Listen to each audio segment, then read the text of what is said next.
கண்ணில்லாத ஒரு ஞானி கையிலே விளக்கை எடுத்துக்கொண்டு அப்படி புறப்படுறார். ராத்திரி ஒருத்தன் வேகமா வந்து மேல மோதிட்டான், விழுந்துட்டார்.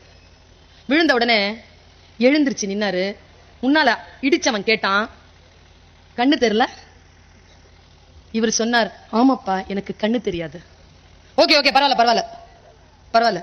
அவனை நிறுத்தி ஞானி கேட்டார், பரவாயில்லைன்னு நீ சொல்லக்கூடாது, பரவாயில்லைன்னு நான் தான் சொல்லணும். ஏன்னா எனக்கு கண்ணு தெரியாதுன்னு எனக்கு தெரியும், இருட்டுல உனக்கு கண்ணு தெரியாதுன்னு கூட எனக்கு தெரியும். நான் விளக்கு கொண்டு வந்தது உனக்கு தானே தவிர எனக்கு இல்லை.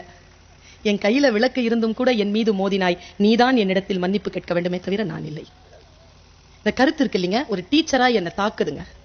என் வகுப்பிலே என் குழந்தை கையில் விளக்கோடு உட்கார்ந்திருக்கிறாள், அவள் மீது நான் மோதாமல் பார்த்துக் கொள்ள வேண்டும். அதிகாரிகள் இருக்கிறீர்கள், நீங்கள் யாரை ஆட்சி செய்கிறீர்களோ அவர்கள் கைகளிலே விளக்கோடு இருக்கிறார்கள், அவர்கள் மீது மோதாமல் பார்த்துக் கொள்ளுங்கள். காலேஜ்ல